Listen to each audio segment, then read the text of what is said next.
EPFO ಎಷ್ಟು ಕೊಡುತ್ತೆ, ಸರ್ಕಾರ ಎಷ್ಟು ಮಾಡುವುದು, ಇವೆರಡೂ ಸೇರಿಸಿ ನಮಗೆ ಒಂದು ಗೌರವಾನ್ವಿತ ಪೆನ್ಷನ್ ಬರೋದು 100% ಗ್ಯಾರಂಟಿ.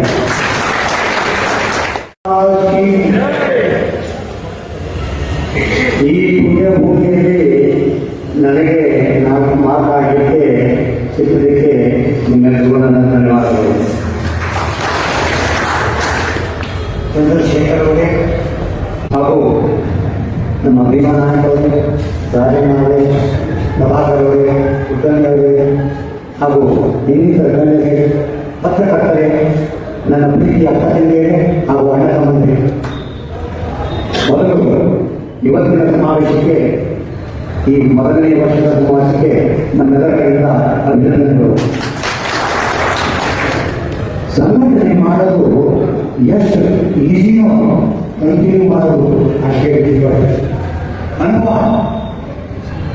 ಭೀಮಾ ನಾಯಕ್ ಅವರೆಲ್ಲ ಸೇರಿ ಇದೇನು ಅಡ್ರೆಸ್ ಮಾಡ್ತಾರೆ, ಮೀಟಿಂಗ್ ಮಾಡ್ತಾರೆ, ಕೂತಾರೆ, ಕಮಿಟಿ ಮೆಂಬರ್ಸ್ ಮಾಡ್ತಾರೆ.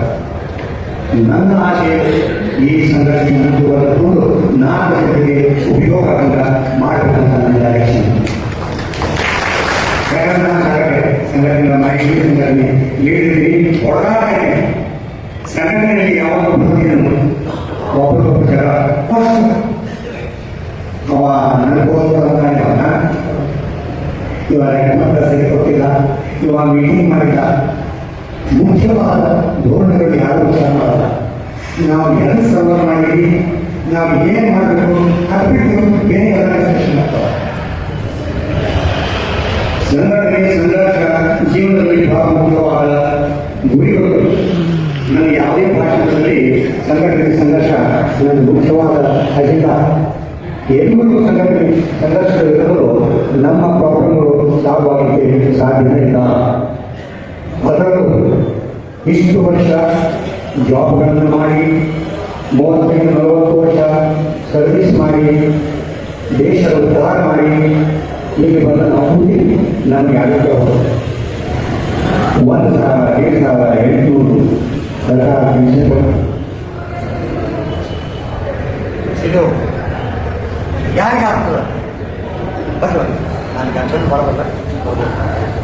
ಈಗ ಯಾವುದೇ ಒಂದು ಟೆನ್ಷನ್ ಅಂದ್ರೆ ಏನು, ಜೀವನ ನಡೆಸಿಕೊಂಡು ಹೋಗಲಿಕ್ಕೆ ರಿಟೈರ್ಮೆಂಟ್ ಆದಮೇಲೆ 2 ಹೊತ್ತು ಊಟ ಹಾಗೂ ಒಂದು ಸಣ್ಣ ಮನೆಯಲ್ಲಿ ಇರಲಿಕ್ಕೆ ಏನು ಪೆನ್ಷನ್ ಏನು ಕೊಡ್ತಾರೆ.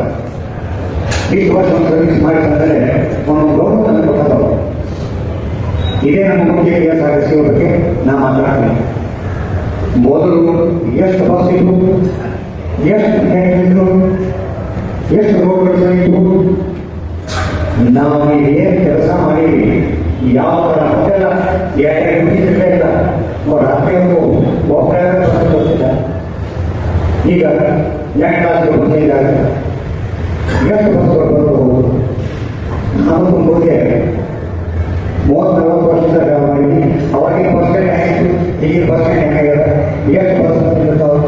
ಕಾರಣ ನಮ್ಮ ಜನರು ಸರ್ಕಾರಕ್ಕೆ ಸರಿಯಾಗಿ ಸೇವೆ ಮಾಡಿದ್ರೆ ಈ ಸ್ಥಿತಿ ಬಂದದ. ಹೆಂಗೆ ಡೆವಲಪ್ ಆಗಿತ್ತು, ಆದರೂ ಸರ್ಕಾರ ನಮ್ಮನ್ನ ಕೇಳ್ತಾ ಇಲ್ಲ. ಆರೋಗ್ಯ ಸೌಲಭ್ಯ ಕೊಟ್ಟಿದೆ, ಲೆಕ್ಕ ಕೊಟ್ಟು ಯಾವಾಗ ಕೊಟ್ಟಿದ್ವಿ ಅದಕ್ಕೆ ಹೋರಾಟ ಮಾಡ್ಬೋದು. ಈಗ ಈ 15ನೇ ತಾರೀಕಾದರೆ ನಾವು ಮತ್ತೆ ಹೋಗ್ತಾ ಇದ್ದೀವಿ ಡೆಲ್ಲಿಗೆ. ಯಾಕಂದರೆ ಫೆಬ್ರವರಿ ಮಾಸಿ ಅಲ್ಲಿ ಅಥವಾ ಜನವರಿ ಲಾಸ್ಟಲ್ಲಿ ಬಜೆಟ್ ಸ್ಟಾರ್ಟ್ ಆಗುತ್ತೆ. ನಾವು ಪ್ರಶ್ನೆ ಮಾಡಬೇಕು ಸರ್ಕಾರದಲ್ಲಿ. ನಾವು ಸರ್ಕಾರಕ್ಕೆ ಪೆನ್ಷನ್ ಕೊಡಿ ನಾವು ಕೇಳಿಲ್ಲ. ಈ ಪೆನ್ಷನ್ ಕೊಡಬೇಕಾದ್ರೆ ನೀವು ಏನು ಉಪಾಯಗಳನ್ನು ಮಾಡಬೇಕು ಕೂಡ ಸಲಹೆಗಳನ್ನು ಕೂಡ ಕೊಟ್ಟಿದ್ದೀವಿ. ನೀವು ನೋಡಿ 15,000 25,000 ಜಾಸ್ತಿ ಮಾಡಿ ಅದರ ಮೇಲೆ ಪೆನ್ಷನ್ ಅಮೌಂಟ್ ಜಾಸ್ತಿ ಮಾಡಿ. ಯಾರು ಕೊಟ್ಟಿರ್ತಾರೆ, ನಾವೇ ಸರ್ಕಾರ ಕೊಟ್ಟು ಸರ್ಕಾರ ನೋಡ್ಬಿಟ್ಟು ಕೊಡಿ. ಸುಮ್ಮನೆ ಬಿಡ್ಬೋದು ಕಸಕ್ಕಾಗಲ್ಲ. ಹಾಗೂ ಕುಟುಂಬ 58,000 ಕೋಟಿ ಬರ್ತಿರ್ತಾರೆ EPFO. ಅದರಲ್ಲಿ ನಮಗೆ ಅದೇ ನಮಗೆ ಇವರು ಮ್ಯಾಕ್ಸಿಮಮ್ 3,000 ರೂಪಾಯಿ ಈ 52,000 ಕೋಟಿ ಒಳಗೆ ಆರಾಮಾಗಿ ನಮಗೆ ಪೆನ್ಷನ್ ಕೊಡ್ಬೋದು. ಆದರೆ ಸರ್ಕಾರ ನಮಗೆ ನೀವೇ ಕೊಡ್ತೀವಿ. ಅದಕ್ಕೆ ಈ 31ನೇ ತಾರೀಕಿಗೆ ಇವ್ಯಾಲ್ಯೂಯೇಷನ್ ಹೋಗಿದೆ, ಸರ್ಕಾರಕ್ಕೆ ರಿಪೋರ್ಟ್ ಹೋಗಿದೆ, ನಿರ್ಮಲಾ ಸೀತಾರಾಮನ್ ನಮಗೆ ಕರೀತಾರೆ, EPF ಎಷ್ಟು ಕೊಟ್ಟಿದೆ, ಸರ್ಕಾರ ಎಷ್ಟು ಆಗುವುದು, ಇವೆರಡೂ ಸೇರಿಸಿ ನಮಗೆ ಒಂದು ಗೌರವ ಪೆನ್ಷನ್ ಬರೋದು 100% ಗ್ಯಾರಂಟಿ. ಈ ಟೈಮಲ್ಲಿ ನಾವು ಯಾವುದೇ ಕಾರ್ಯಕ್ರಮಗಳನ್ನು ಹೇಳಿದ್ವಿ ಎಲ್ಲರೂ ಮಾಡ್ತಾ ಇದ್ದೇವೆ. ಮಂತ್ಲಿ ಮೀಟಿಂಗ್ ಅಟೆಂಡ್ ಮಾಡಿ ಹಾಗೂ ಸುಮ್ಮನೆ ಕಾಲ ಕಳೆದರೆ ಜನರ ಸೇವೆ, ಜನಾರ್ದನ ಸೇವೆ.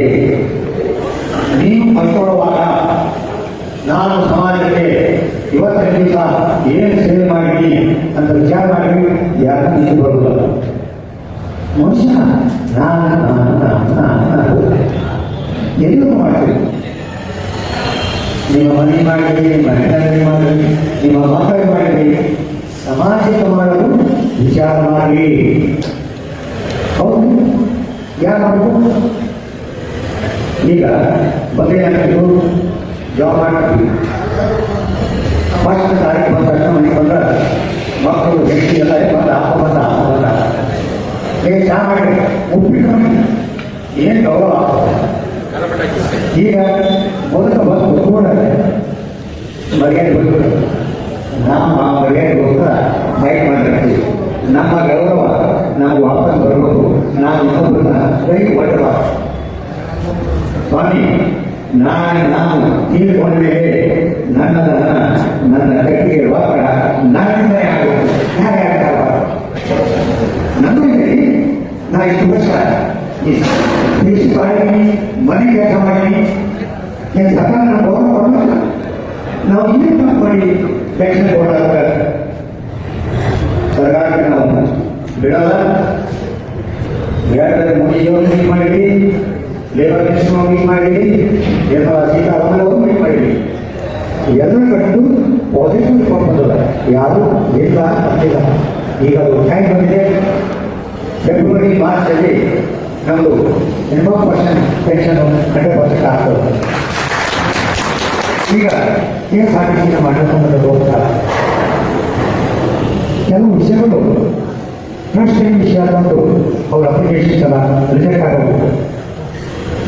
ಅದಕ್ಕೋಸ್ಕರ ನಾವು Ramesh Krishnamurthy chief commissioner EPF ಅವ್ರ ಜೊತೆ ಮಾತಾಡಿದಾಗ ಅವರು ಈ ವಿಷಯವನ್ನು ನಾವು ಸ್ಟಡಿ ಮಾಡ್ತೀವಿ ಅಂತ ಹೇಳ್ತಾರೆ. ಹಾಗೂ ಕರ್ನಾಟಕದಲ್ಲಿ ಕೂಡ ನಾವು ಇಲ್ಲಿ ದೊಡ್ಡ ಆಫೀಸರ್ಸು ಬಂದಿದ್ದೀವಿ. ನೀವು ನಾವೊಂದು ಟ್ರೈಪಾರ್ಟಿ ಮೀಟಿಂಗ್ ಮಾಡಬೇಕಂತ ಡಿಸೈಡ್ ಮಾಡಿದ್ದೀವಿ.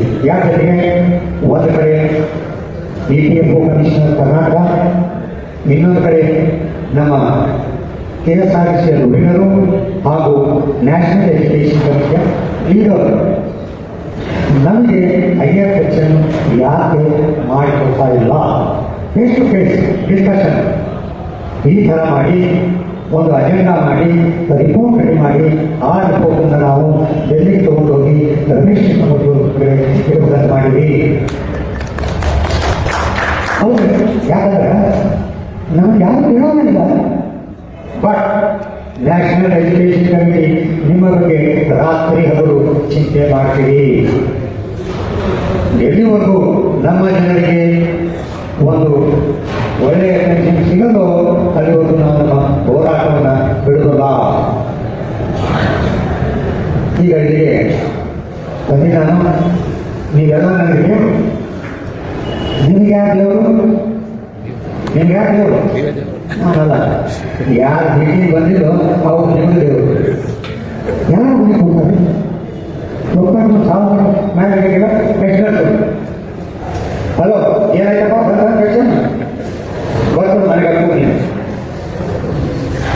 ಎಲ್ಲರೂ ಉತ್ಸಾಹ ಹೋಗ್ತದ, ದುಡ್ಡಿಲ್ಲ, ಆರೋಗ್ಯ ಏನು ಹಾಗಾಗಿ ಹೀಗಾಗಿ ನಾನು 3 ಆಪರೇಷನ್ಗೆ ನಾನು ಕ್ಯಾನ್ಸರ್ ಸರ್ವೈವಲ್ ಪೇಷಂಟ್. ಬನ್ನಿ, ಬನ್ನಿ, ನಿಮ್ಮ ಆಶೀರ್ವಾದ ಆ ಭಗವಂತನ ಆಶೀರ್ವಾದ. ನನ್ನ ವಿನಂತಿ ಏನಂದ್ರೆ ನೀವೆಲ್ಲರೂ ನನ್ನ ಆಶೀರ್ವಾದ ಮಾಡಿ ನೀವು ಶಕ್ತಿ ಕೊಡಿ ಇವರು ನಮ್ಮ ಸಲುವಾಗಿ ಪೆನ್ಷನ್ ಹೋರಾಟ ಬೇರೆ ಇಷ್ಟು ನನ್ನ ಮಾತುಗಳನ್ನು ಕೇಳಿದ್ರೆ ಅದು ಧನ್ಯವಾದಗಳನ್ನು ಹೇಳಿ ಯಾರು ಏನು ಮಾಡ್ತಾರ ಏನಾಗಲಿ ನಮ್ಮ ಸಾಹೇಬರು ಕಲ್ಯಾಣ ಮಂಟಪಗಳು ಇವರಲ್ಲಿ ನಮ್ಮ ವಿಜಯೋತ್ಸವವನ್ನು ಏನು ಮಾಡೋಣ ಗುರು ಭಾರತ